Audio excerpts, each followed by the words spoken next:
probably going to have more participants showing up in the waiting room. So every now and then I may pause and move them in so they can view the presentation as well.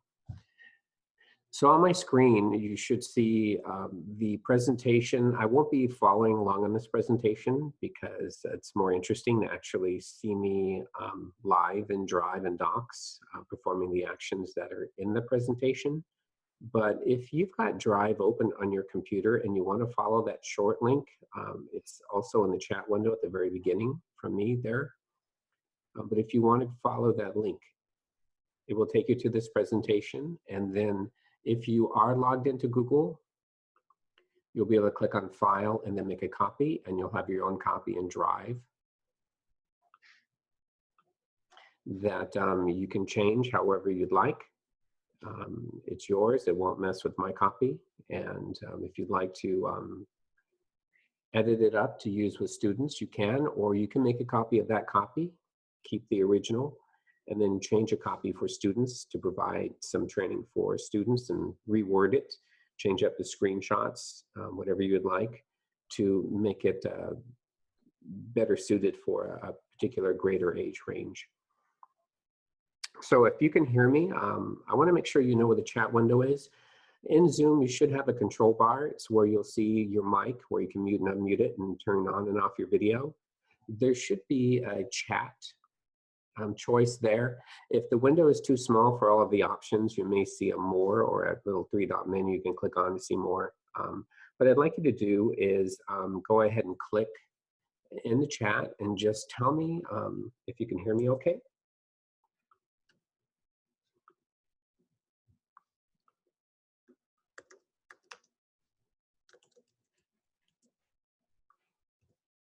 So I just added into the chat window a short link.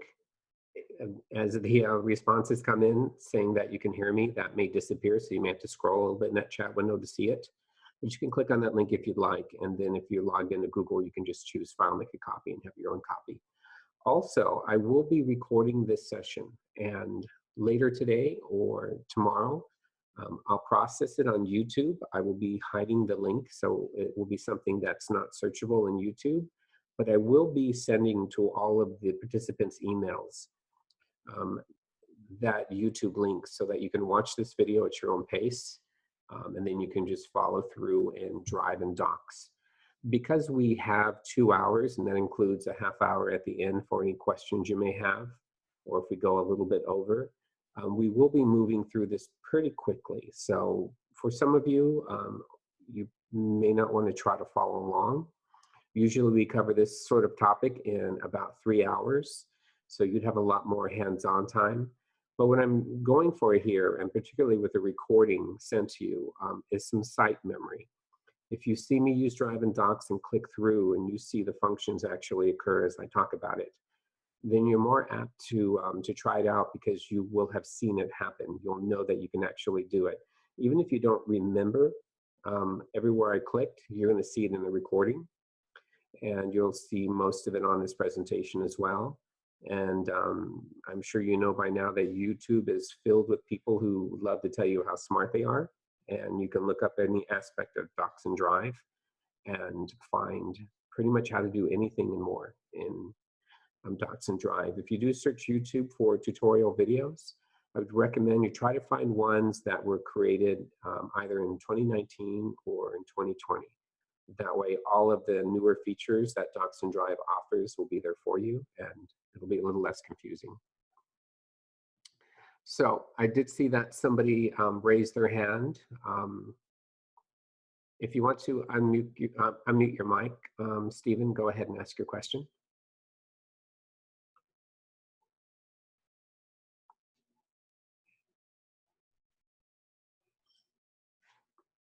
Okay, maybe we're just trying out some of the features here.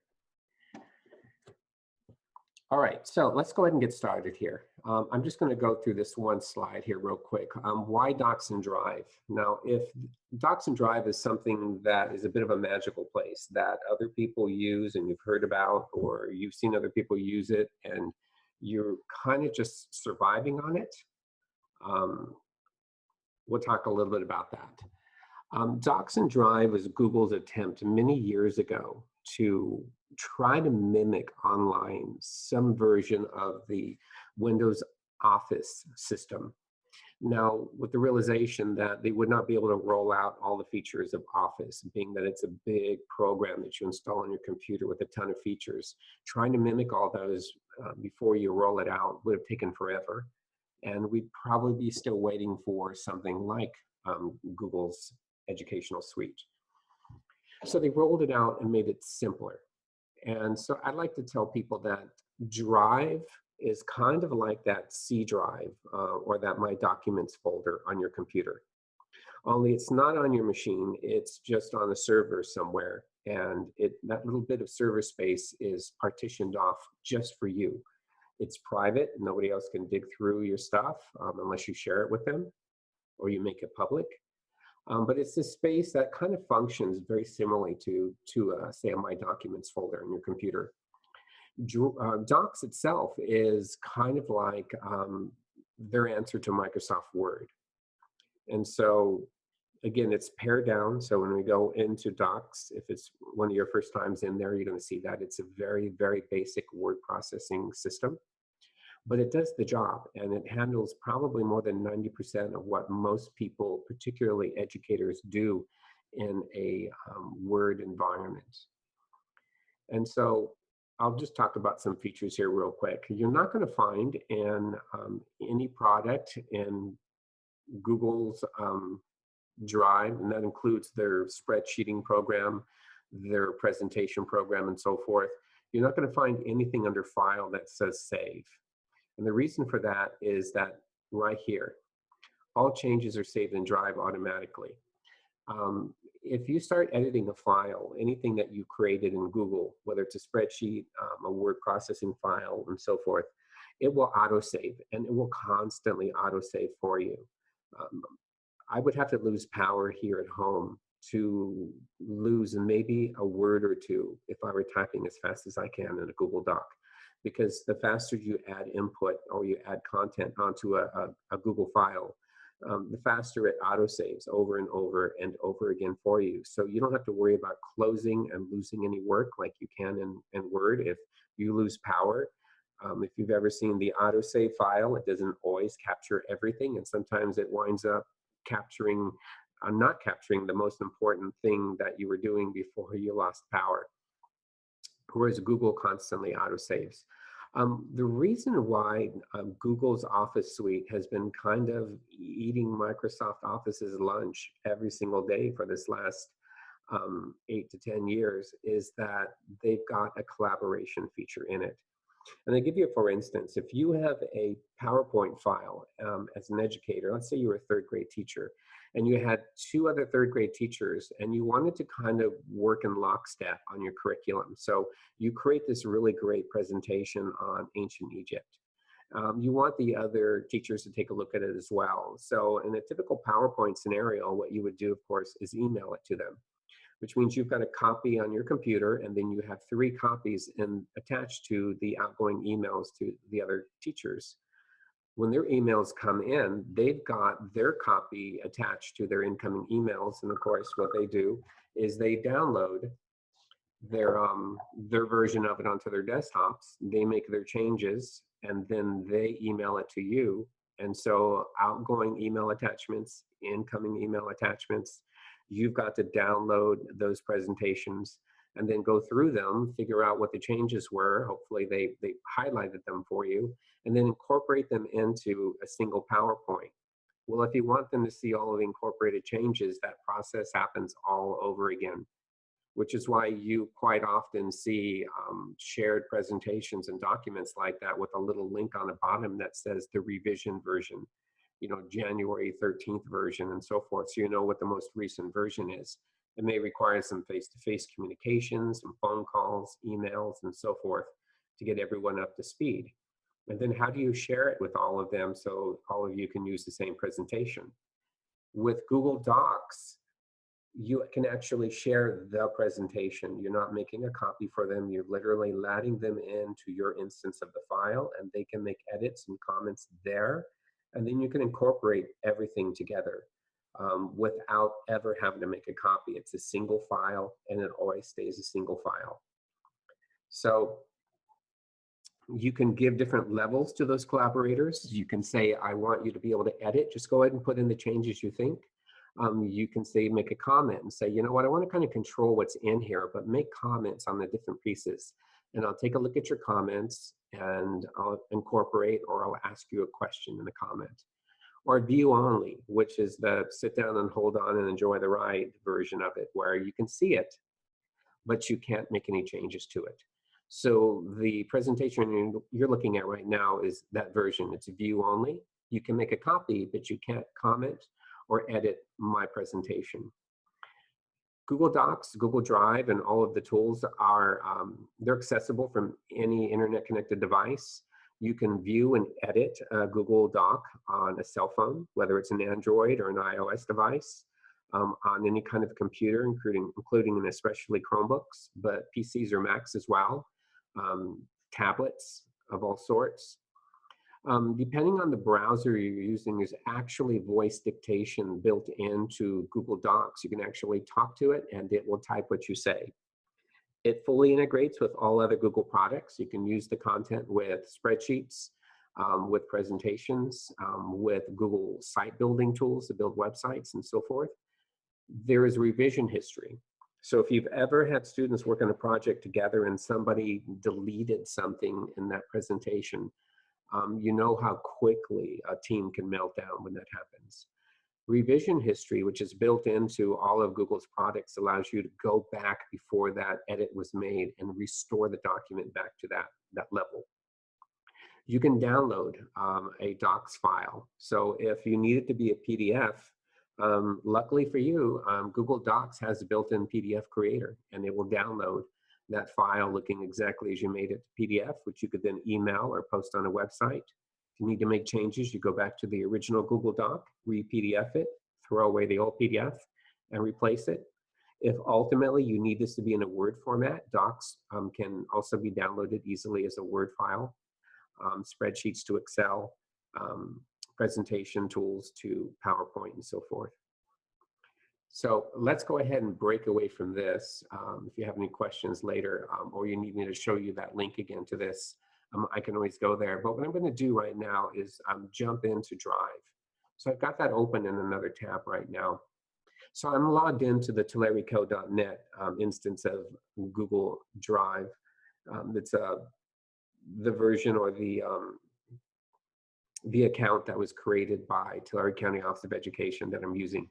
I typically use a different one tied to where I work at ERS, but I like to use this one because I can keep it clean and have nothing in there, so you can see what this looks like kind of from the start.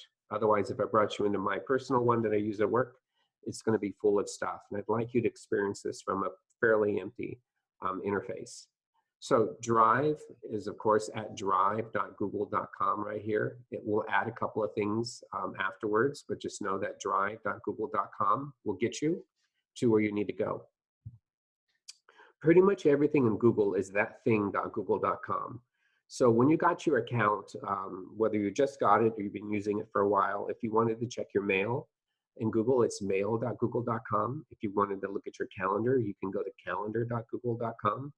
There are very few tools that Google has in that suite that you get that doesn't have that addressing structure. Two of them is the blogging tool that you actually get. And yes, you can actually create a blog, more than one blog if you wanted to, tied to that account. Blogger.com is the address for that, because blog.google.com is Google's blog where they tell you all about their products. And YouTube, you may have noticed that YouTube is not youtube.google.com, even though it's owned by them. It's just youtube.com. Movies.google.com is a whole other animal. It's where you can purchase and watch videos to watch. So, but again, pretty much everything has that structure. Also, when you're in one of the Google tools, whether it's in Mail or Drive and so forth, you will see in the upper right corner this 9-dot menu. I like to call it the Eggo waffle menu because it kind of looks like a little Eggo waffle when you pause over it. And if you click that, you'll see shortcuts to all of the tools that are available to you with your Google account. And this includes whether you have that vanilla@gmail.com account that anyone in the world can get. or if it's the one that was given to you by your organization. You'll see that you can get the mail here, Drive here, of course, Google Classroom. You can go directly to Docs and Sheets and Slides from here, but you can also go into them from Drive. You've got your calendar. You probably have been hearing in the news lately about Google Meet, which is their online free video conferencing tool. And then Google Sites as well. There's actually a website builder. Now, one of the differences between, say, you getting a vanilla @gmail.com account that anyone can get for free and the one that your organization gave you is that some of these tools may not be there, or they may not work for you, or they might not work depending on who you are in the organization. They may have Gmail turned off for students below the age of 13 in accordance with privacy laws. You might not have Google Sites available to you, or Blogger, so that you can create a blog simply because your organization perhaps doesn't want to give that tool to anybody. They want to control where those websites are being built, whether or not blogs can be created, or so forth.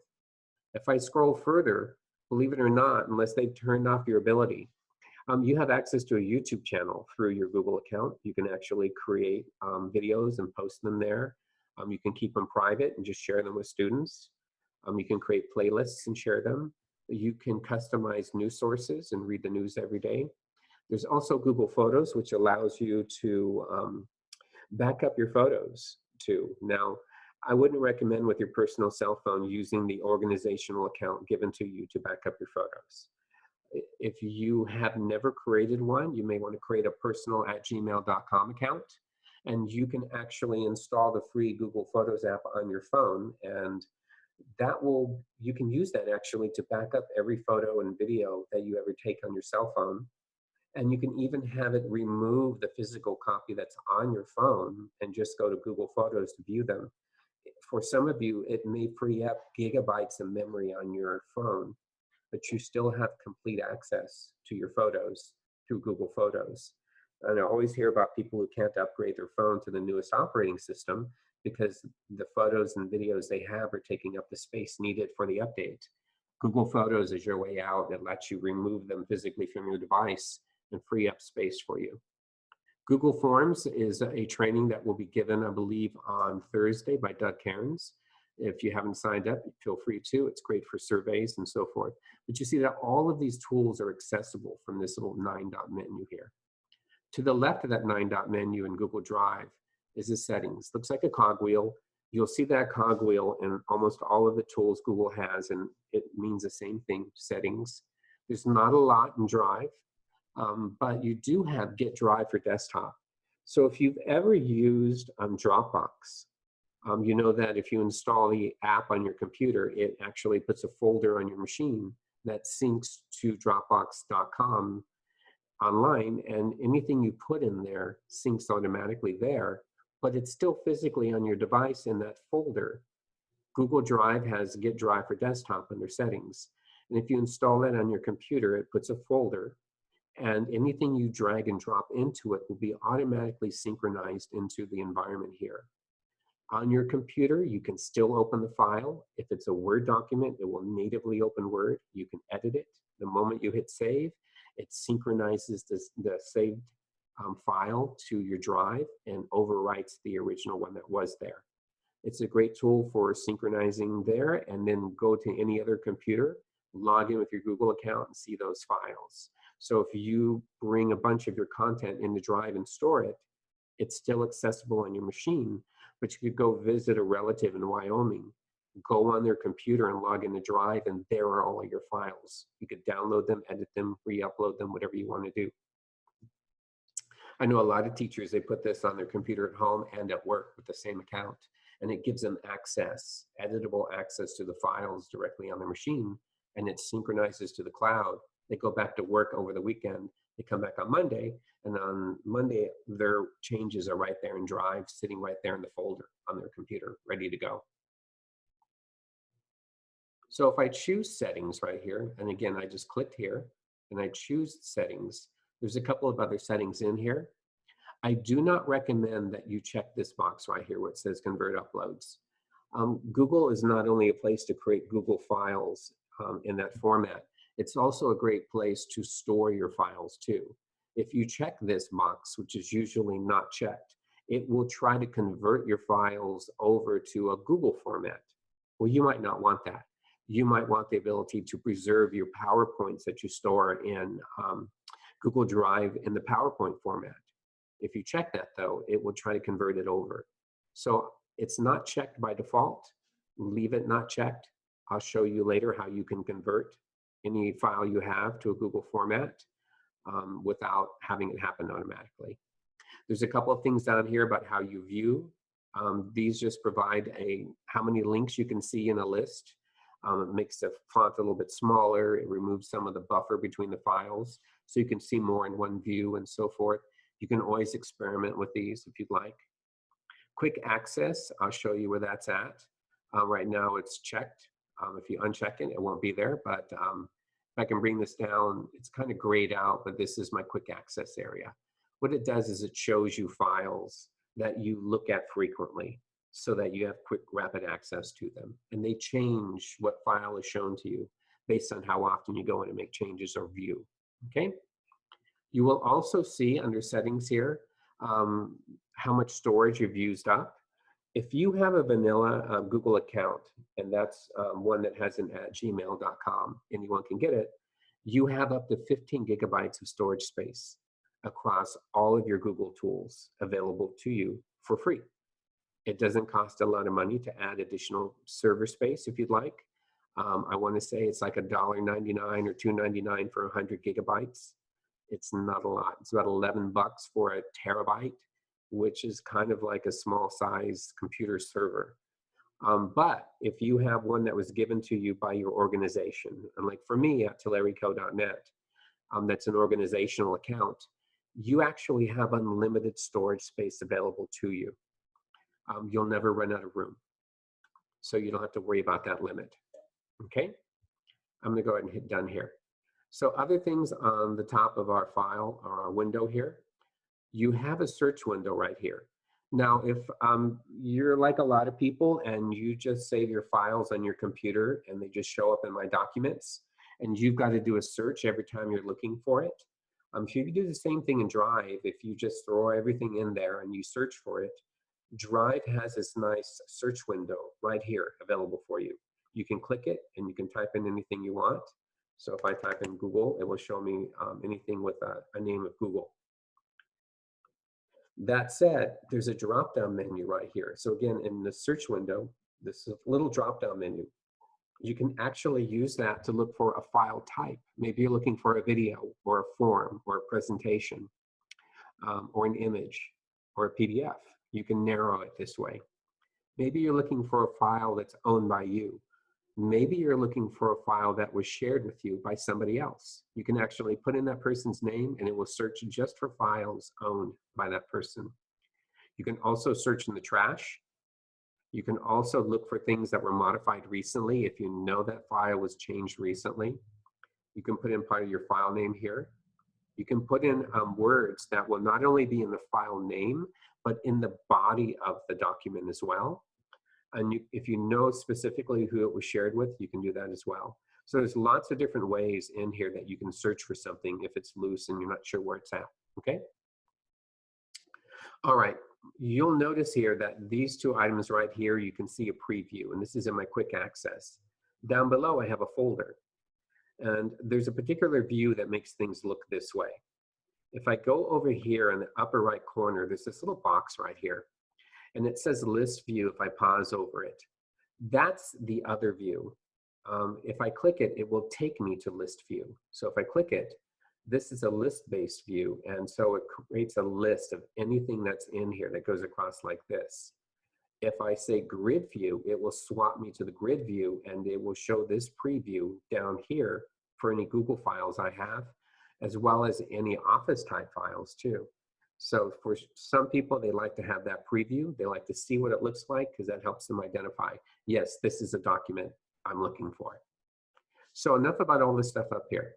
Let's talk about what's going on over here. My Drive will take you to the main folder. My Drive here will also take you to the main folder, which is right here. So again, think of this as your My Documents on your computer. You also have priority. This is a newer feature, and we'll talk about that in a little bit. Below My Drive, if your organization is using shared drives, it's sort of like a team drive folder, and it allows anyone in the organization to see things in there. This may be available to you. If you don't see it, they haven't turned it on, don't worry about it. Below that is Shared With Me. And of course, I mentioned that Google is collaborative. People can share files with each other. You can see anything shared with you right there under Shared With Me. So if I click it, these are items that have been shared with me. Underneath that is Recent. Anything that's been edited or viewed recently will show up here. You'll notice that these are in that nice grid view. If I go back over here and click List, you'll see that it takes up less space, but you can't see the previews. So I'll go back to grid view again. So anything recently shared with you. Starred, you get to decide what starred means to you. It's a great way of bookmarking a file. Let's say it's Friday around, say, 3 o'clock, and you've got about 10 or 11 files you need to look at on Monday, but you're kind of worried you're going to forget on Monday to look at those files. In My Drive, and I'm just clicking here to go back, if you right-click on something, you can add it to starred. And all it is just a little behind-the-scenes bookmark. So if I decide, you know what, I need to see this on Monday, so I'll remind myself. And if I right-click on this guy right here, I can also say Add to Starred. Well, if I go to Starred on Monday, here they are waiting for me. I can make those changes. I can review those files. When I'm done, all I have to do is right-click on it, and I can say Remove it from Starred. And this one too, Remove it from Starred. They're still in Drive, but they don't have that little bookmark, that star, to remind me I've got to do something with this. So it's a great tool for you if you want to use it as a reminder. Trash. Anything you throw away in trash will sit in here. If you have the vanilla@gmail.com account, 30 days after you throw it away, it will automatically be deleted from your trash. If you have an account given to you by your organization, that's not true. It'll stay in there forever unless you right-click on it and you say empty the trash, or you can empty trash right here as well. If you do that, it'll say, are you sure? If you say yes, it'll throw it away forever. You don't have to empty your trash can if you have an organizational account. Remember, I just said you have unlimited storage space. One of the cool things about this is if you put something in trash and 8 months from now you realize, I shouldn't have thrown that away. As long as you don't empty your trash, you can go back here and click and choose Restore. And it will put it exactly back in Drive where it was before you threw it away. I don't care if it's a year from now. It will remember where it used to be, and it'll put it back in the Drive. So it's a great saver for you. So I'm going to go back to Drive by clicking right here. And I'm going to talk about this button right here, the very important new button. When I click it, I have a couple of options. The first one is Folder. This is where I can make a folder. Now, depending on where I am, it will make that folder there. So I'm going to show you how that works. So again, I'm just going to Drive, and I'm going to click on New and Folder. A little window will open up saying, hey, what do you want to call this? And I'm going to say Steve's Awesome Training, and click Create. You'll see that it will appear right here, and it's highlighted to let me know that this is the folder I just created. Now, I could create another folder here right now as well, and I'll just say Google Docs and Drive Training. And again, it's created here. And the reason both of these are created on this level is because that's where I am when I said create a new folder. But if I go into a folder, I double click and open a folder, you'll see it's empty. If I say new folder here, this is a subfolder, name it whatever I want, and I hit create, it will create it where I am. So if I go back to Drive, you'll see it's not here. It's inside of this folder. So folders will be created where you are. This is no different than when you're on a Windows or Mac machine. If you're in a folder and you say make a new folder, that's where it's going to be. okay? And if I open up this subfolder, you'll see it's empty. Now, the reason I wanted to go a couple levels deep here is because I wanted to show you this right here, this line. This is known as the crumb trail. This is the folder I'm in. This is the folder that that folder is in, and this is back to Drive. These can operate as hyperlinks for you to navigate. If you want to get back to the folder above it, you can click there. If you want to get back to Drive, you can click there, okay? And you'll see that this crumb trail is now much shorter. Also, file and folder upload are available to you here. I mentioned before that you can store items in Drive. I do recommend, if you're going to use this computer that you have with your Drive account all the time and you do want to back up stuff there, I do recommend under settings you go ahead and install the Drive for Desktop. Makes that beautiful folder. You can drag and drop and it will auto upload them into here. Otherwise, you can just go over here to New and File and Folder Upload. If you choose File Upload, then you can go digging through your desktop and find a file to upload in here. So if I wanted to upload, say, this file right here, I could click Choose. It's going to say it's uploading the item, and then it's going to say it's complete, and I can close it, and voila, here it is. If I say New and Folder Upload, I can actually pick an entire folder off of my computer, such as this one right here, and I can say Choose. And what will happen is it will upload that folder, all of the subfolders and all of the files in it, into Google Drive. So it says file upload is complete. I'm going to click OK, and here is the file folder. And if I open it, you'll see that there is a subfolder and 3 Word type or Word, Excel, and PowerPoint files in here. And again, here is my crumb trail. I can go back to Drive right here. And it doesn't matter how many levels of subfolders. If you have one with 20 sub-levels of folders and all kinds of documents, it's going to recreate the folders and everything and put them in the Drive for you. Down below here is where you can actually create your docs and your sheets and your slides, as well as forms and a couple of other things too. Now, I mentioned that you can upload Microsoft Office type files, and you can edit them and you can convert them if you want. So in my practice files folder, I've got a Word doc, an Excel file, and a PowerPoint. I can double click on a native Office document, such as this one. And this one just has a bunch of text on it. And when I bring it in, it shows me a preview, but it also gives me this little window above that says, would you like to open it with docs? And if I say yeah, what it will do is open up that Office document in docs, but you'll see that it's still a .docx file, which means it's still natively a Windows Office Word document. So if I make changes in here, put as much content as I want, when I'm done, it says all changes saved. And if I close it, this is still going to be a doc file. It's still a Microsoft Office file. So you don't have to download it to bring it into Word, make changes. You can natively change it as a Word file in here. Same with Excel. Same with PowerPoint files. You don't have to worry about it being converted over to a Google Doc. So you have a nice Office editor built into Drive for you. So I think we've pretty much covered all of the features here. So I'm going to do at this point is back out of Drive and go right into Docs. So right here, I'm going to go back to Drive. So the last thing I want to show you before I move over is this little arrow right here. Now, I went to my Drive, so I'm on the main folder right here.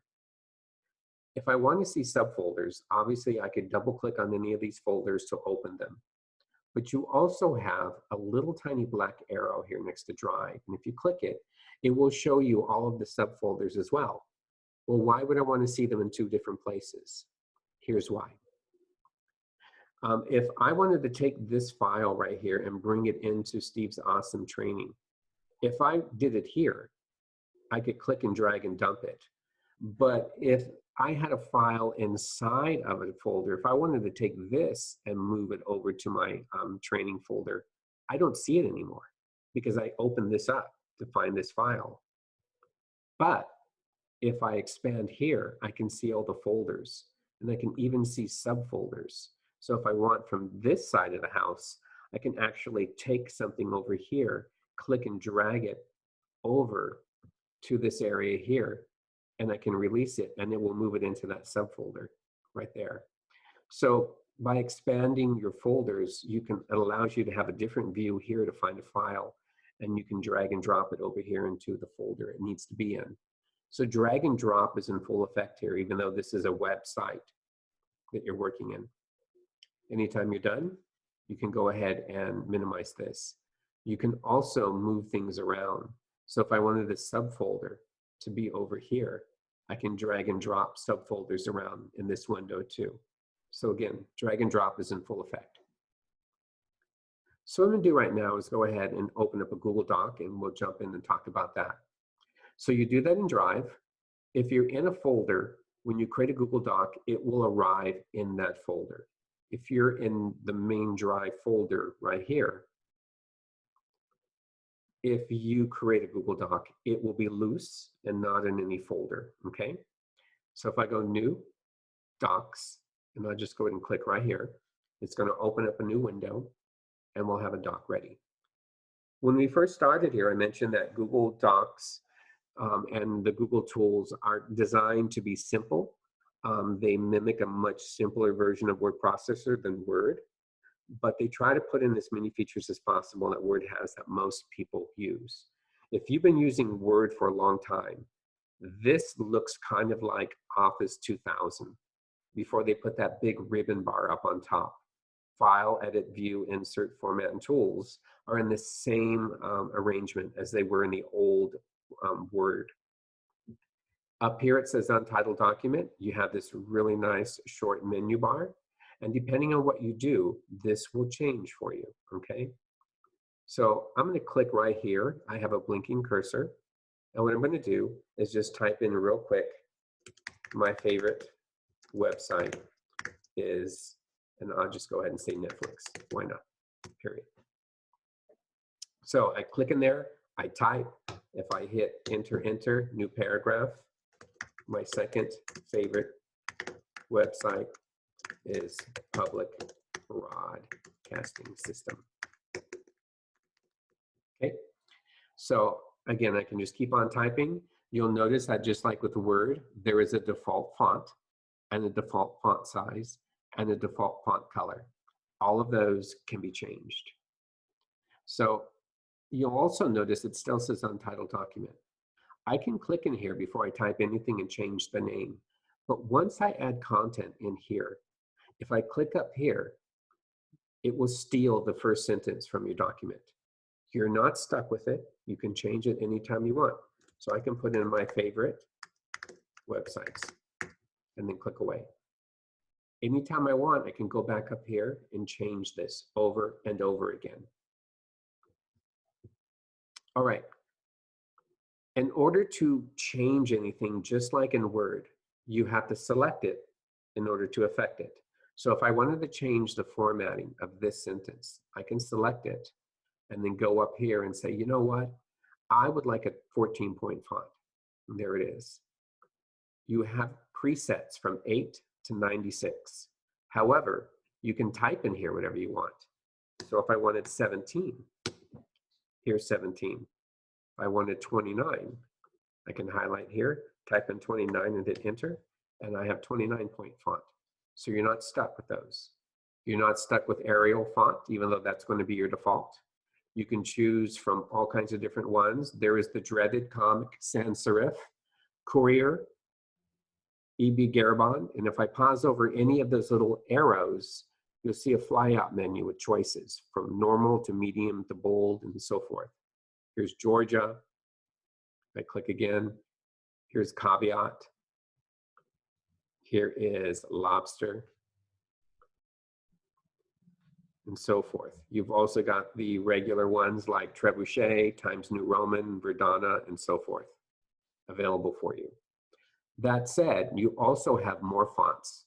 If you click the drop down for whatever font you're on, you'll see recently used fonts, but more fonts right here has additional fonts that might not be turned on for you, like Railway, Ubuntu, Muli, Laura, Nunito, and so forth.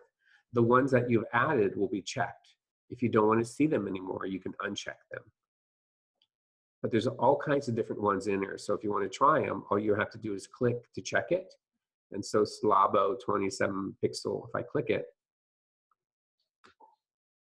here is Slabo 27 pixel available for you, okay?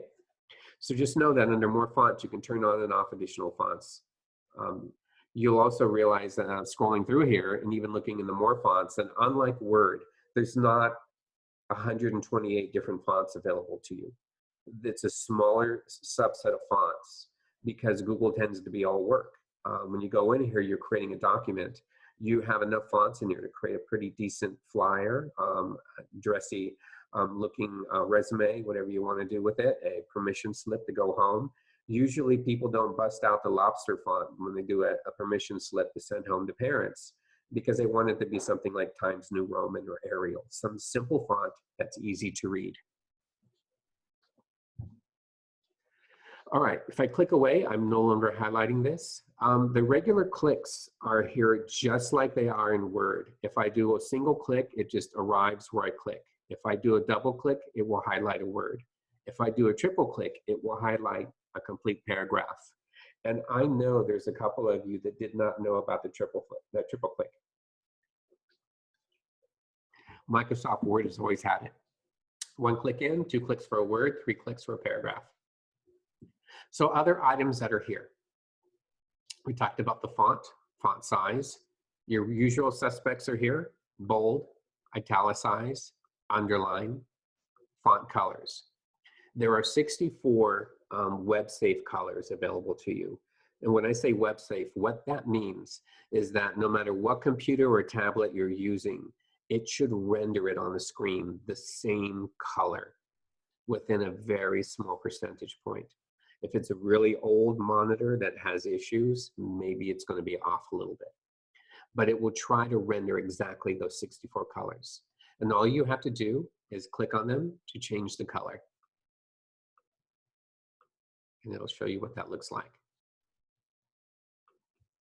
Now, if 64 colors is not good enough, below that is a plus and a custom. If I click custom, I have this rainbow bar, and I can actually dial in a approximate color, maybe a purple. And then I can click, do I want a really purple, a lighter purple, a darker purple, and so forth. Whatever I pick, once I click OK, it will change it to that color. And if I go back to text color, you'll see that under custom, that color is there. So if I click on custom and I go ahead and choose a green, say maybe this color, and click OK, now I have that too. They do that so that you can reuse those colors, the customized colors you created, over and over again in the document. Saves you a hassle of trying to dial in that color again, okay? You also have, by the way, right next to highlight our text color, you have highlight color. So I'll click away. You see that the background is white. Background is white. Triple click, click, click, click. I get the whole sentence. If I go to highlight, I can add any of 64 highlight colors. Here are the 2 customs I used earlier, or I can make more. If I want the classic yellow highlighter, I click it, and there it is.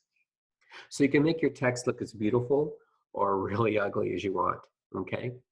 If you make a mistake and you're like, oh my gosh, I don't want this, you can go right over here to the beginning of the menu bar, and you can click on your oopsie buttons, your undos and redos. Undo, undo, undo, and I can keep undoing until I'm back to no more colors in bold, italic, and underline. So that covers these guys right here. Now, I'm going to highlight this again and click right here where it says normal text.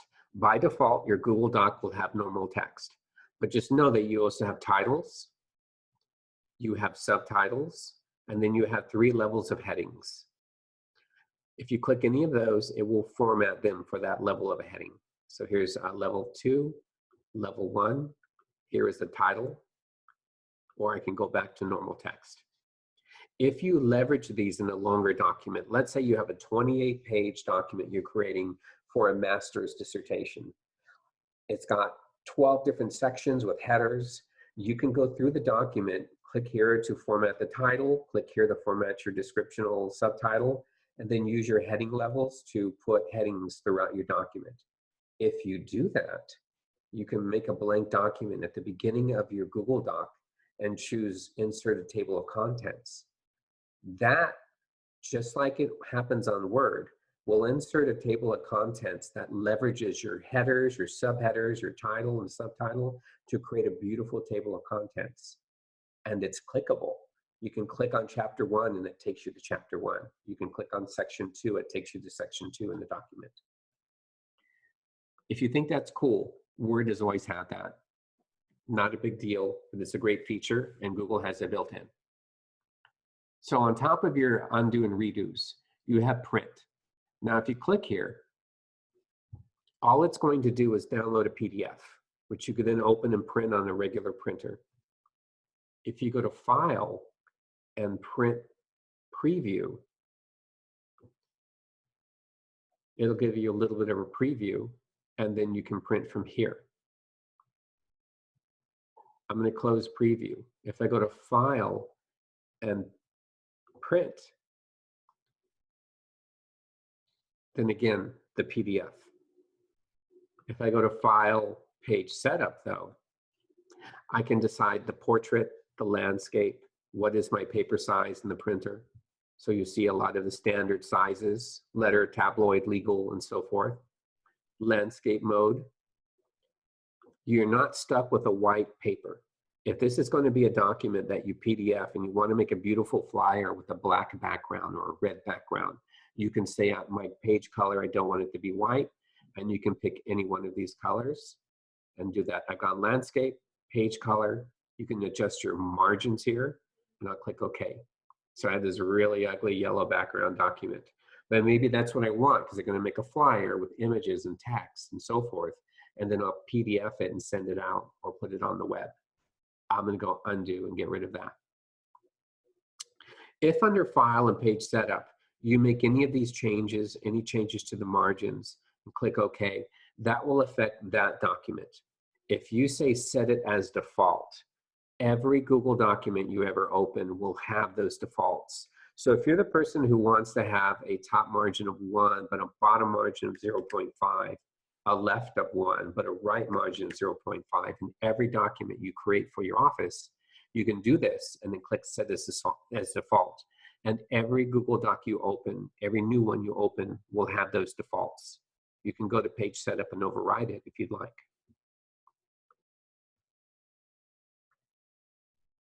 So let's see here. We covered most of the stuff here. Grammar and spelling check is available to you as well. If you click it right now, if you've not made any mistakes, it'll tell you the document looks good.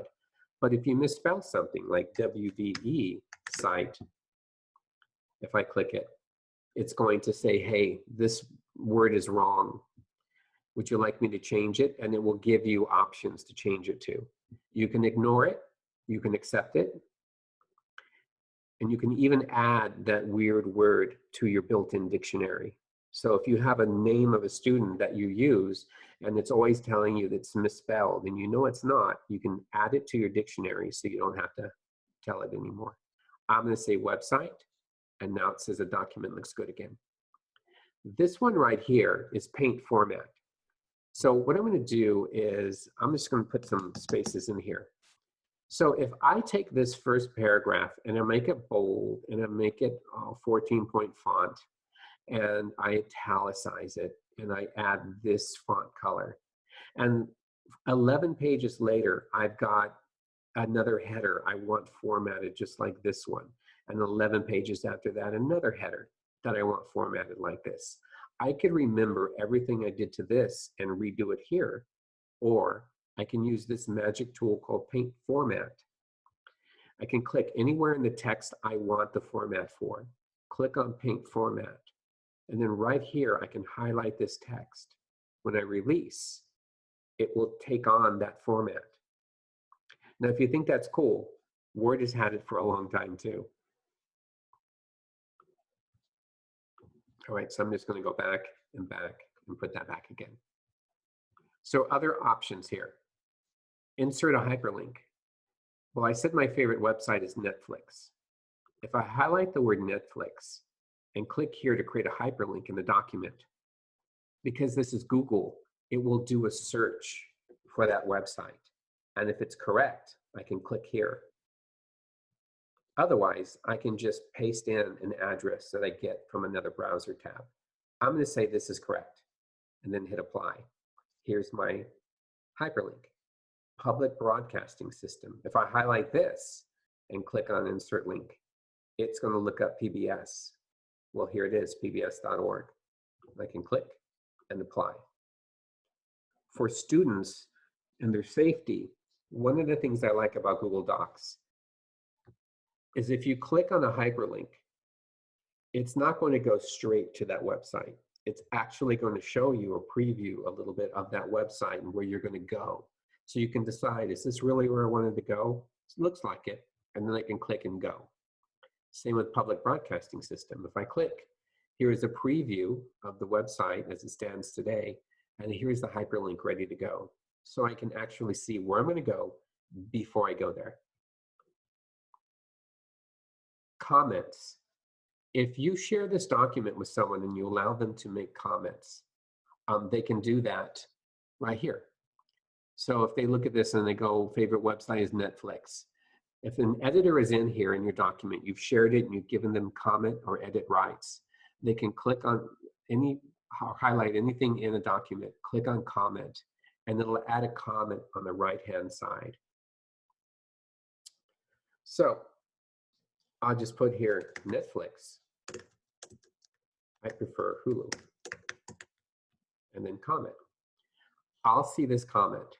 Now, if I'm in this document and I don't know where this comment pertains, I can click it and it will highlight that area. If I click here, it'll move. You'll notice that little movement of the comment to show me this comment is about that word. And then I can actually reply to that person. Yes, I like both. And you can have a back and forth conversation with an editor in your document. When you're done and you resolve it, all you have to do is click resolve.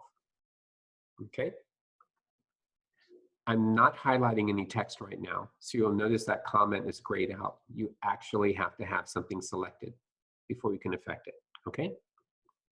All right, I'm gonna go ahead and go up here and I'm gonna delete this text. Because the next thing I wanna talk about here is image. There's a little drop-down arrow right next to it. There are 6 different ways to add an image into a document. Upload it from your computer, which means it's somewhere on your machine. You can search the web. I'll show you that in a moment. You can hunt through Google Drive if you've got images in your Drive folders and go find it. If you're using Google Photos, you can dig through your Google Photos. By URL means that you know exactly the address where that image is located, all the way down to the .png or .jpg and so forth. You can copy and paste it in, and it'll actually put that image in there. Camera doesn't do much good on a computer, because if you look at your monitor right now on the laptop, the camera is probably facing you.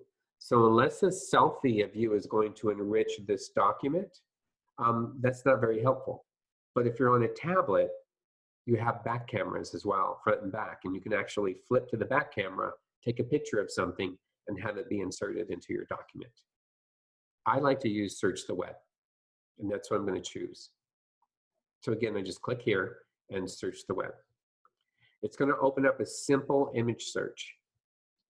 If I click right here and I go, let's see, French Bulldog.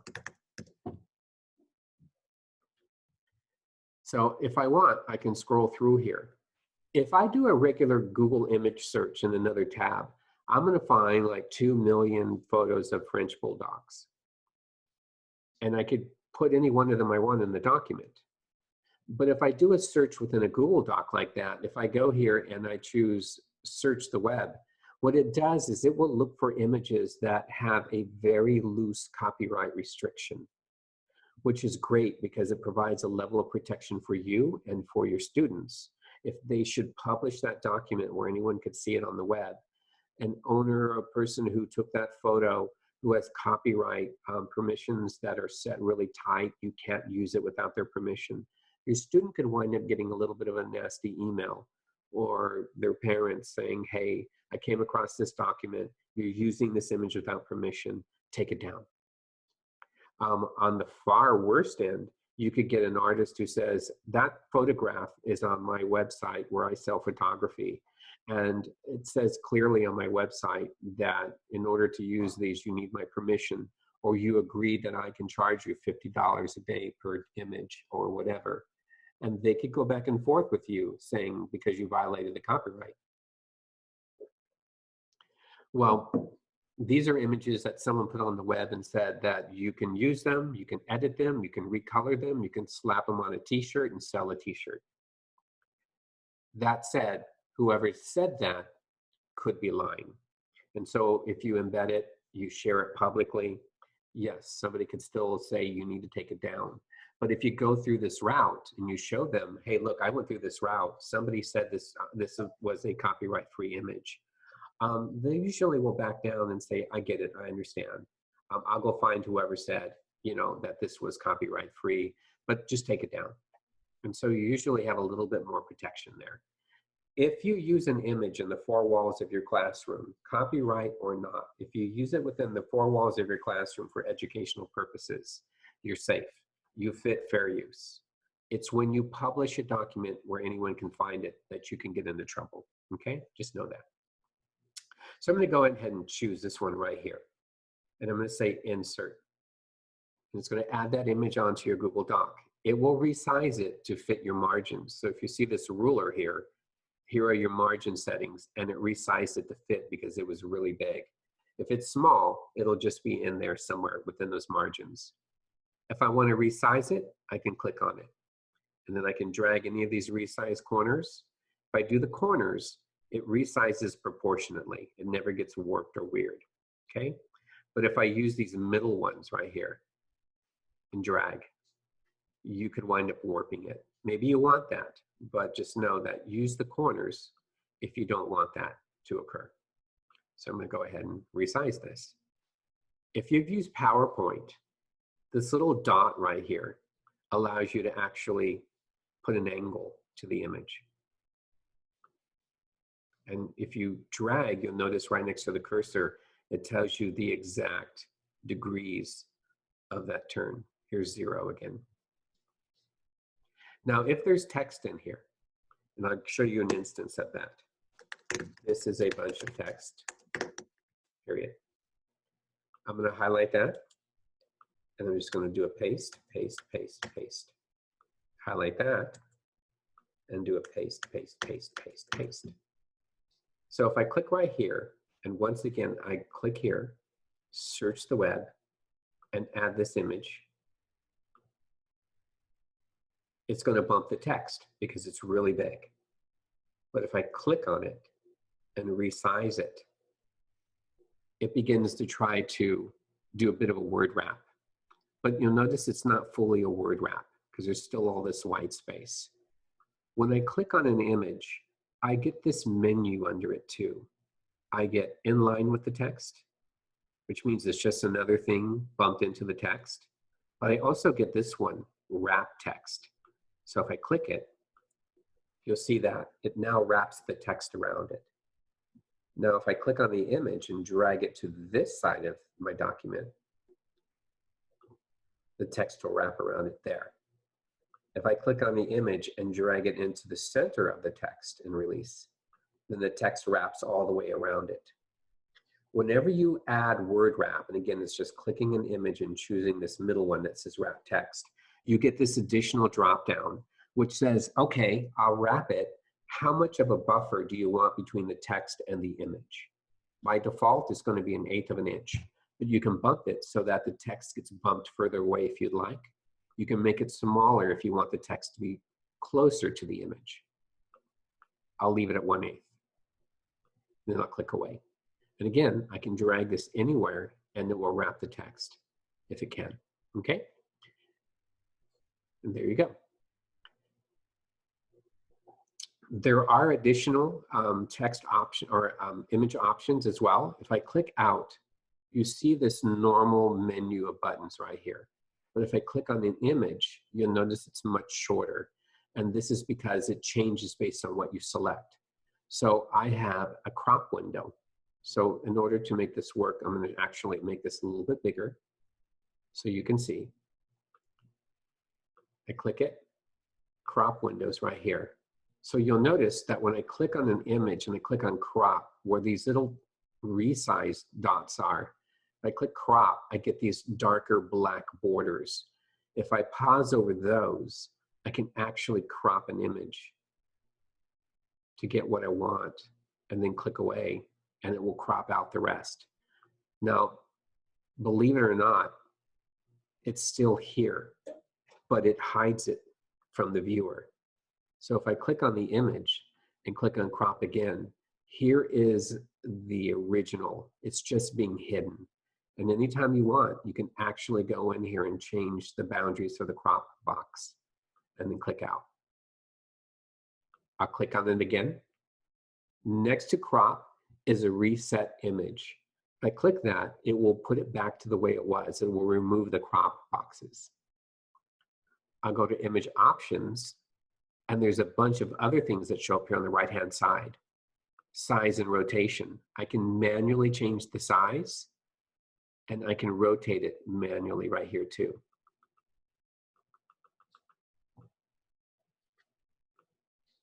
There's text wrapping.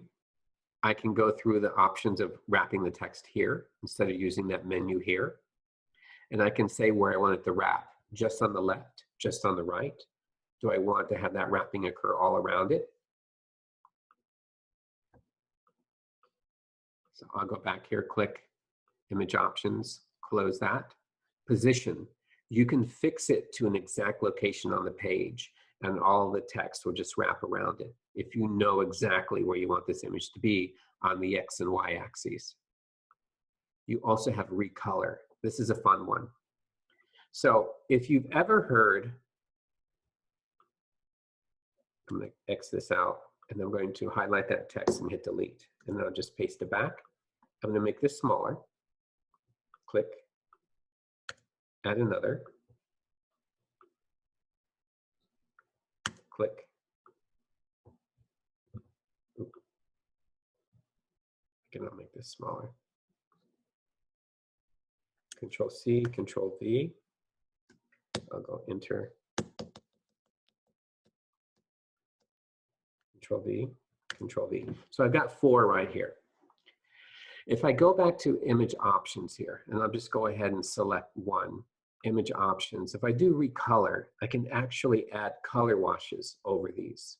So if I select this one, I can add a green color wash. I can click here, and I can add a yellow color wash. Click here, and I can add a sepia tone looking thing. You can actually recreate that Andy Warhol look. If you've ever seen the Campbell soup posters Andy Warhol did back in the late 60s, you can actually recreate that by posting or pasting in 6 Campbell's chicken noodle soup cans onto a document and then color wash each of them by selecting them one by one and using Recolor under image options. I'm just going to hit my back button until I'm back to a single document or a single image. There we go. I'll click this again. Other adjustments. You can make an image in the document semi-transparent. You can change the brightness or the darkness. You can adjust the contrast on the image if you want, and so forth. I'm just going to hit reset and put it back the way it was. But just know that you have all kinds of different options in here available for you.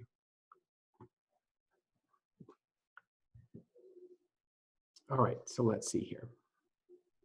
I'm going to click out so I can see the regular menu. So we covered everything so far here. You've also got alignments. Now, you'll see that because I've got word wrap, I don't have alignment. But if I get rid of word wrap, I do have alignment tools. Center, right justified, left justified, and so forth. I click away. Here they are again. You've got line spacing. By default, you may have single or 1.15-inch line spacing. You can go to double if you want. So I'll do this one more time.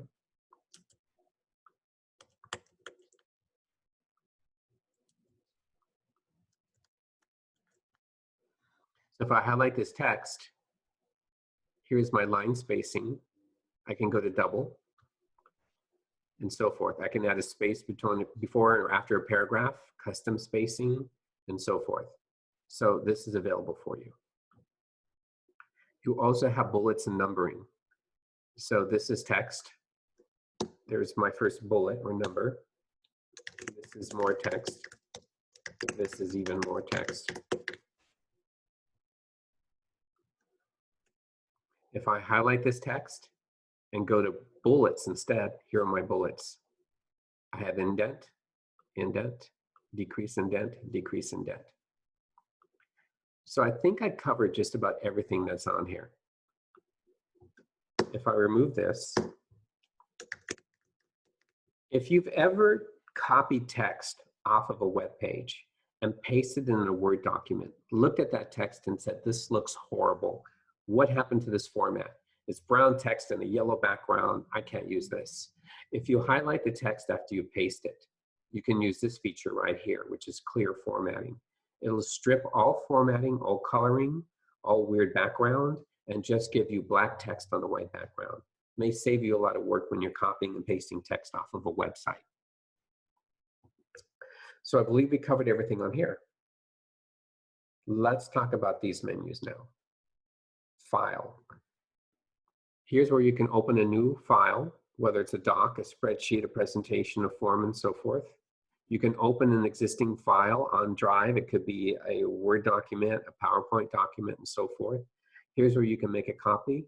Anytime that you're in a presentation and they're using a Google slideshow, if they have a short link that takes you to the slideshow, you can go file, make a copy. As long as you're logged into Drive, you can make a copy into Drive and then edit it as you please. So unless they turn on a setting that doesn't allow you to copy it, you'll have that available to you. You can download, when you're done with a Google Doc, you can download it to Word. You can download it as a PDF right here. This one's a cool one. I'm sure all of you have at one point or another used maybe a Kindle, maybe a Google Play book. You've looked at some ebook in some way, shape, or form. With students, if they are creating a story or a longer report, say on a state or something, or on an animal, or on a country, a culture, and you want to share that with the parents, the students can obviously open up their Google and show their parents. But with that document, when it's done, if the student wanted to go file and then download it as an EPUB, what will happen is it downloads it as a .epub document. And that file can be attached to an email and sent to a parent.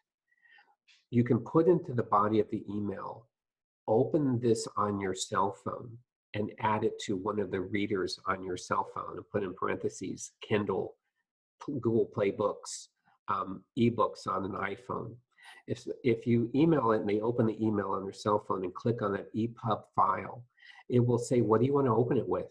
And if they say iBooks, they can actually add that document into their book collection, and it'll open just like any other book, just like a book they downloaded from Amazon, and it's saved in their collection next to all of their other books. And so the student can say, cool, you've got my document, my presentation in your Apple Books reader. So all you have to do right here is a single download. If you decide to write the next great American novel in Google Docs and then download as an EPUB file, you can actually create a store in Amazon And as a publisher, you can upload that EPUB into Amazon and sell that book for $14.95 a pop. And it will open up in an Amazon Kindle just fine. Version history is here under File. If I go to see version history, it's going to steal some space on the right-hand column. And right here, I can expand and see all of the versions of this document as I made them, going back, going back, going back. If I share this document with others and they make changes, you'll see their name in here too. So I can keep going backwards in revision, going further back 142. And here is the original document, brand new, nothing ever typed on it. Any one of these revisions, if that's the one I want, I can click right here and say restore this version. So if I decide to restore this version, all I do is click restore, and it's back to that version. So this may be a lifesaver for you right here under version history. You can rename a document here under File, but you can also do it here. You can move it to trash. You can move it to another folder. Language is just the expected language of the person reading the website, the Google Docs itself. This is not the translation, not to be confused with translating a document. This is what language do you speak. Don't change that unless you want to change things up seriously in Google Docs in general. Under Edit, your usual suspects, undo, redo, cut, copy, paste, select all, and there's even a find and replace, where you can say change all instances of Netflix to Hulu. Close it, and there you are. Under View, you have a couple different layout options, including to remove this bar, or this ruler bar, if you don't want to see it. And you also have an equation toolbar. If you go to View Equation Toolbar, you have this toolbar right here. So if I get rid of this and say New Equation, I can actually use any one of these right here. Pi, then I can say equals, and then I can use any number of these. I could go 3 space times pi equals. And you see that I can do underscores right here. So you can build equations into a Google document, and they'll be native in there. You have symbols. You have some of your larger operands, and you have arrows as well. You can build a fairly sophisticated equation in here, built in natively, instead of copying out, cutting, pasting it into a document, and so forth. If you don't want to see this toolbar anymore, I'll just highlight and delete this. There's an X right here to remove it, or you can go back to View and click on Equation Toolbar, and it's gone. Insert. Insert's a really powerful one. I showed you images already. That's located right here, but it's also under Insert. Same 6 options. You can also insert tables, choose how many columns and rows, and there you go. You can right-click in here and insert rows above and below, columns to the left and the right, do deletes, and so forth. These are movable. You can resize the cell widths, and so forth. You can click in any of these cells, and you can go ahead and fill them with a color. So here's your paint bucket, just like you can in Microsoft Word. Nothing new here. I'll undo, get rid of this table. You can also insert drawings. If you insert a drawing, you can either do an existing drawing or a new drawing. And this opens up a Google Drawing tool. This was one of the things in Drive under New. You have drawings right here. You can actually hand build drawings and put them in. You can add circles and so forth. So if you wanted to insert a drawing, you can do that here. It's going to open up Google Drawing. And then you can use shapes. You can add an image in here. You can overlay arrows and shapes on top of the image. So we'll wait for that server. If it doesn't come up in another second or two, I'll get impatient and move on. I notice sometimes of the day that Google gets a little slow. So if it doesn't happen, I'll just close it. And if it doesn't come up, I'll move on. But just know that you can draw shapes in here. You can bring in an image and draw on top of it, add text boxes. Here we go. So shapes, if I wanted to do intersecting circles, here's one. I'll get rid of the fill, and I'll do a Control-C, Control-V to copy and paste. And here are my 3 intersecting circles. I can add text, images, and so forth. I can add lines and arrows, all kinds of good stuff. But when I'm done, I can hit save and close. And because I said insert the drawing, here it is. I can edit it as well, which brings me back into Google Drawing and so forth. So pretty cool tool if you want to hand draw something that you want to use in there. You can insert charts. You can insert charts from sheets. Or you can insert a chart with some blank data and make adjustments to it. So if I wanted to insert a pie chart, it will actually embed a pie chart with some fake data. And if I click it, I can go over here in chart options and open the source of that chart, and it will open up this Google spreadsheet ready to go. And if I don't need all of these bits of information, if you know enough about Excel, you can go in here and change things like HR, admin, teachers. And I can say donations. Maybe HR donated $450. Maybe admin donated $560, and teachers combined donated $6,700. The chart will change, ready to go. And then if I go back here and update, here's my new chart. So it actually embeds a spreadsheet with data that you can adjust. I don't expect you to remember all this, but again, site memory, hey, I know you can put a chart and you can change the data. You're gonna have this screen recording, so you can always go back and look if you want. To get rid of it, I just click it, hit delete. Special characters, Victor Pena. Well, maybe the N has a tilde over it. I can highlight the N, go insert, special characters, type in an N, and here are all the N's. So if I look for the one with the tilde,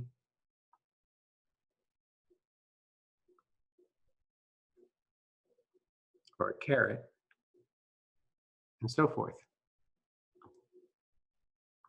Maybe I want one with an accent point. So you can use that under inserting special characters. If you're looking for, say, the pi symbol, I'm going to move this up, get rid of the N. I can actually hand draw in this area here with my mouse. And I can find pi and insert it. I can add a face. And I can add an emoji. And yes, you can actually add the poo emoji if you're that good at drawing. I'm not going to draw it here, but you can add a house.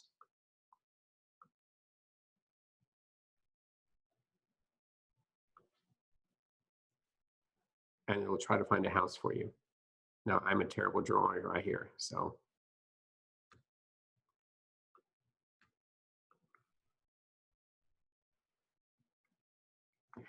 So I had a question about printing a spreadsheet. Stay in after we're done here, and then we'll open up a spreadsheet and I can go through printing up a spreadsheet later on here. All right, inserting headers and footers, page numbers, line breaks, hyperlinks. I showed you how to do it from the quick menu right here as well. Bookmarks and table of contents. Bookmarks allow you to create a bookmark that if you click on text, it will take you to another portion of the document. Formatting text. You won't see strike through, super, and subscript on this menu, but you will find them under Format Text. Paragraph styles. This one will take you all the way to 6 levels of headings if you need them. Align and indent, line spacing as well, columns. If you started with a blank document, you'll know that every single document is a single column document. It's just one big column. But if you want to have more columns, you can go Insert, let's see, Format, Columns. You can actually do a 2-column and even a 3-column document. You'll see the columns are right here. So if I put in this is text,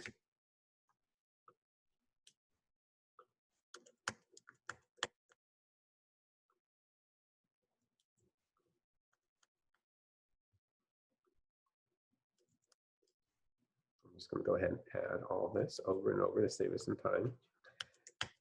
You'll see that word wrap occurs from one column to the next. You insert an image, it's going to push the text and it'll flow into this one. And it flows into the third as well.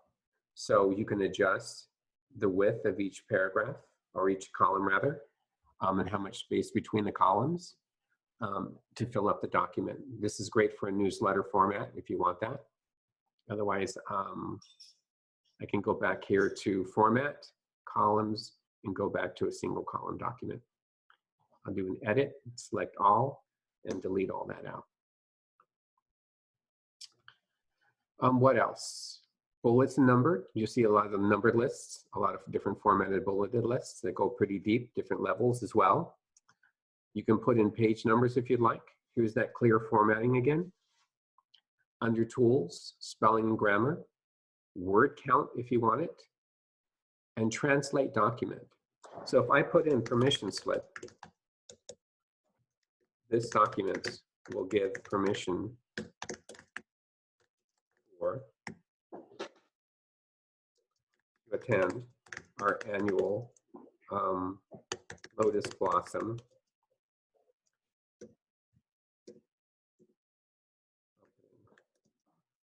Festival field trip. So it doesn't like this. So if I click Blossom, and there we go. If I go to Tools, I have Translate Document here.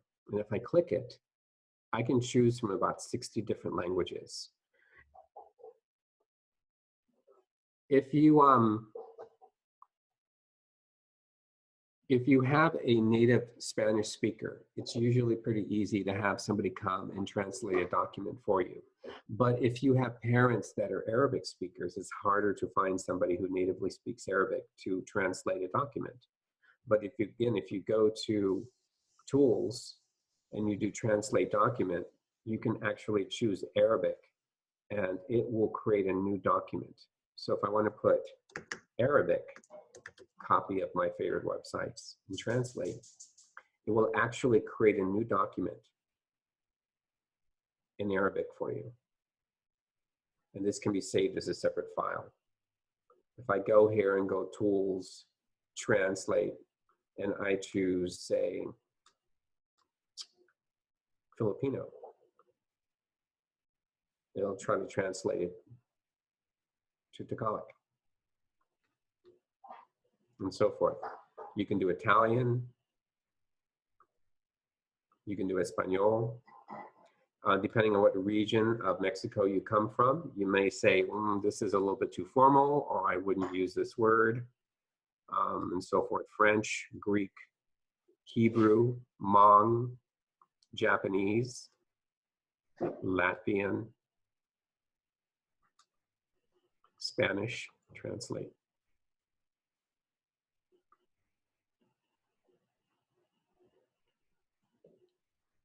And again, you can save this, you could use this, send out. If it's 95% there, you would not necessarily word it this way. If you don't know how to speak Spanish at all and you need to get this out to the parents, realize that the student is bringing it home, is an English language learner, and will probably be able to help them understand exactly what's being asked and can bridge the rest of that gap. Parents will understand and then be able to fill it out and send back the translated document, signed and ready to go.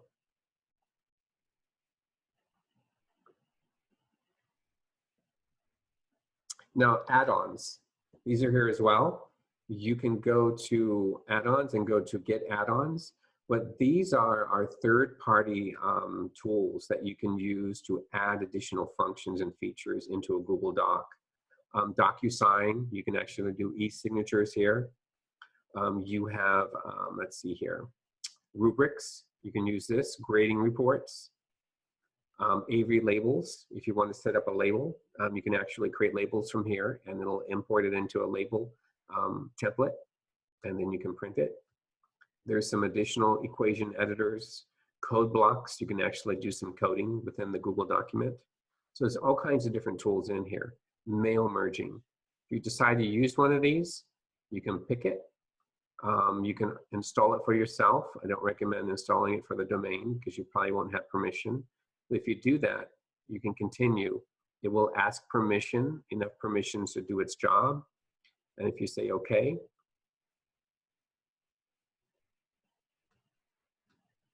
hit allow, it'll install that, and that add-on will be available for you with every Google Doc you create. It's not going to force itself on you. You have to call it up if you're interested in using that in a particular Google document. So if I close this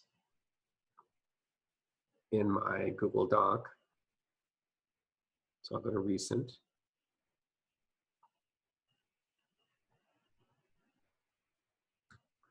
It's kind of hiding from me. So I'm going to refresh. Here we go, my favorite websites.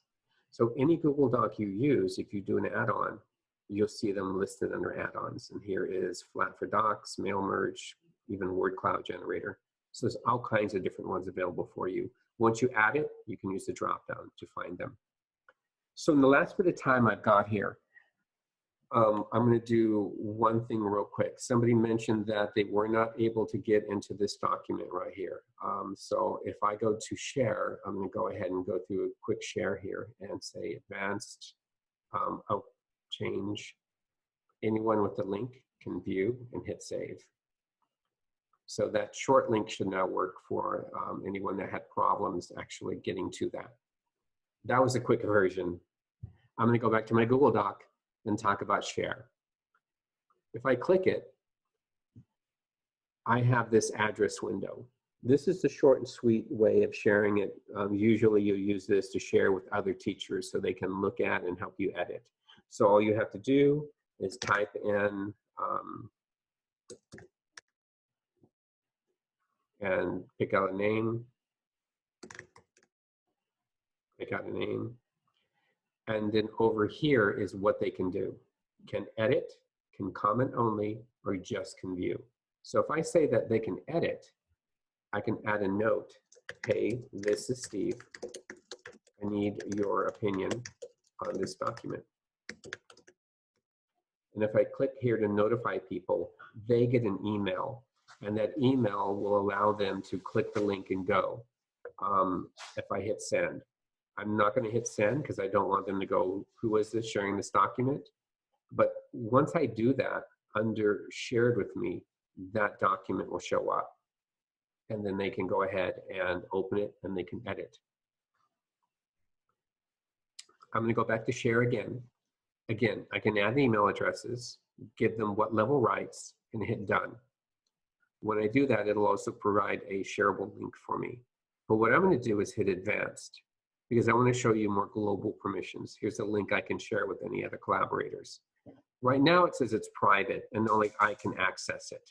But if I click on change, I get these more global permissions. Right now it's an off and I can share with specific people. But if I go here to on, I can say anyone in my organization who has the link can do certain things. If I go up this level, anyone in my organization can actually find it in Google Drive. They can go to Drive and search and they'll find this document. And then they can do what I say.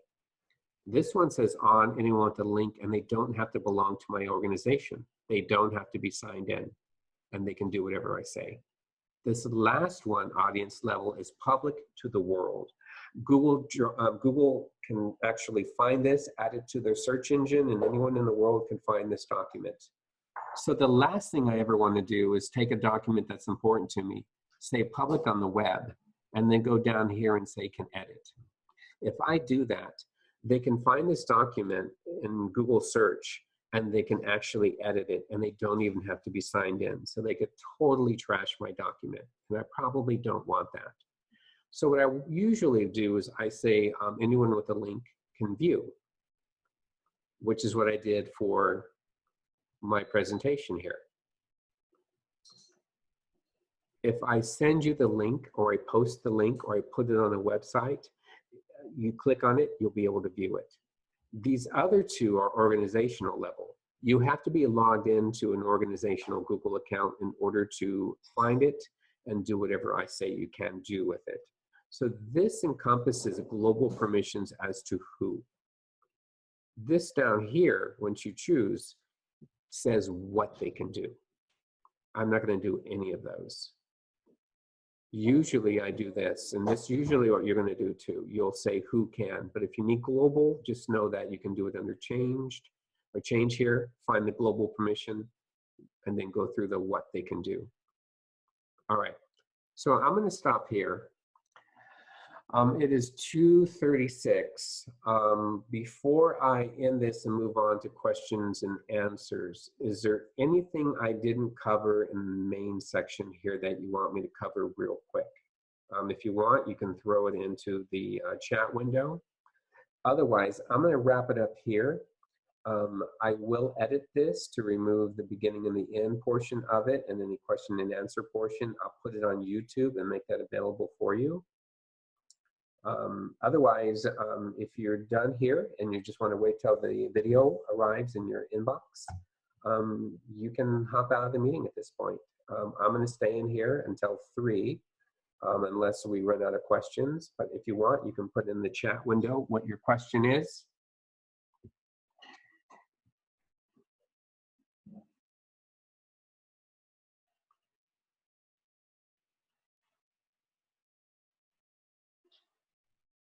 So is there a way to have a document read to a student, was the question that came up here. I don't know if there is a reader built in here. Let me see here. Translate, edit, accessibility settings. Turn on screen reader report. Okay, of support. I'm going to cancel. Under tools, accessibility settings right here. And again, you can turn on the screen reader support, and then that will leverage screen readers and so forth. Can a watermark be made? So I'm going to delete this, and I'm going to go here to, let's see here, insert image. I want a background image. Not here.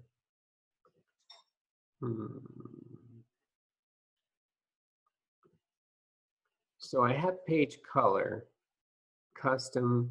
Yeah, I don't see a background image, but if I do an insert image and then bring it in, so I'll do a search, and again, I'll do that French bulldog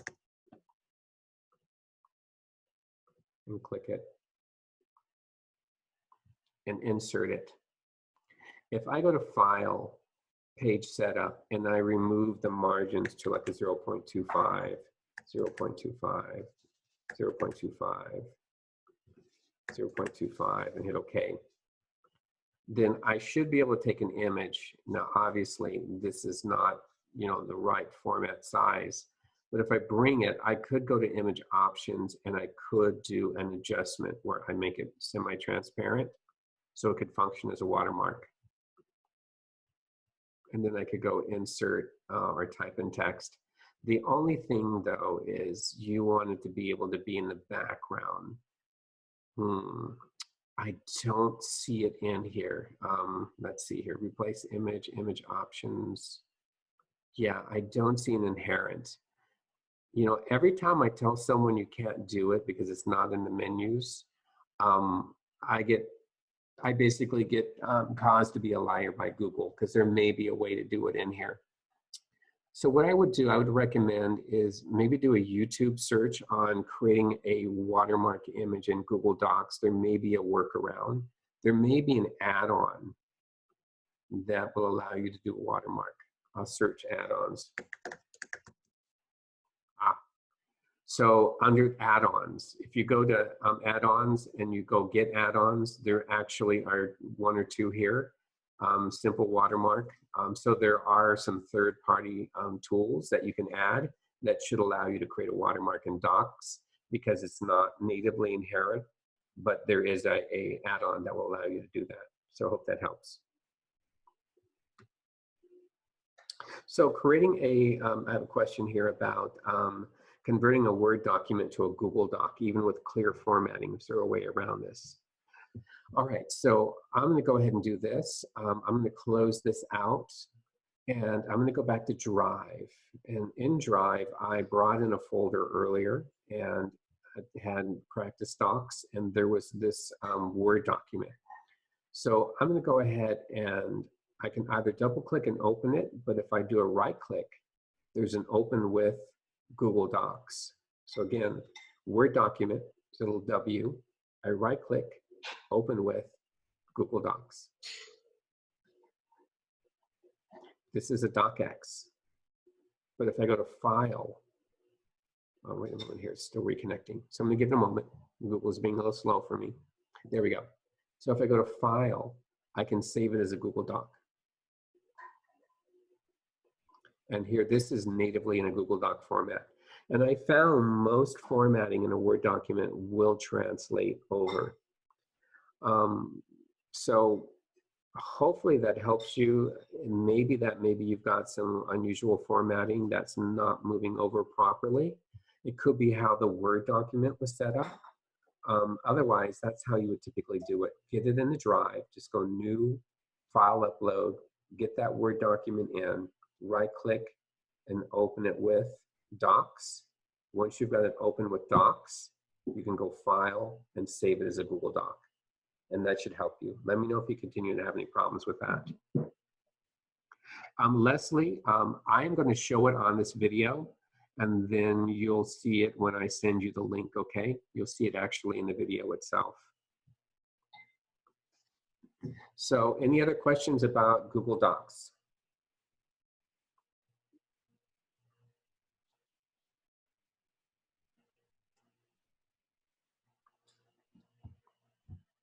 All right, so if there's no other questions, feel free to hop out of the meeting. I will be sending to all the email addresses the video for the training today. And I'll probably add in there a link to this, the presentation as well, right here. So you can use that as a reference tool as well. Okay, so I'm going to stop here with this, and I'm going to answer one somewhat unrelated question. So what I'm going to do here is I'm going to go New, Google Sheet. Somebody had a question about how to print a Google spreadsheet. So I'm just going to go through that so it's part of the video. Now, if you hit print, just like with a Google Doc, it's going to try to just go ahead and download it and give you a simple thing here. I can go portrait, landscape. I can fit it to the width. I can fit it to the height of whatever page. This is letter. If I needed to be legal size, I can go to legal and I can tell it to fit to the page and it will resize it. There's formatting here, whether or not you want to see the grid lines, whether or not you want to see the footers and so forth, whether or not you want to see the workbook title, sheet name, current date and time, and so forth. From here, I can decide if I want to print just the selected cell or the whole sheet. I can hit next from here, and it will download a PDF file, which I could then open and then print. I've also got File, and I have Spreadsheet Settings here. So there's just some general stuff in here. Under File as well. Let's see, I have Document Details. This is very short and sweet. So for printing, really your best bet is just to go to File, Print, and make sure you choose the right paper size that you ultimately want it in. Make sure you choose the right orientation. Make sure you set it to fit the page, otherwise it may print in multiple pages. Make sure your margins are narrow or wide, and see if they'll fit okay. And then change your formatting, any headers or footers you want, then hit next. and that should allow you to print a spreadsheet from Drive. Let me know if you have any problems with that. The Google Classroom presentation will be done next week on Tuesday by Doug Cairns.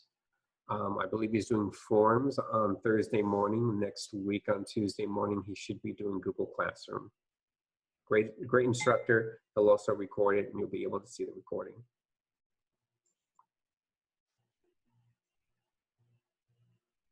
All right, so if there's no other questions,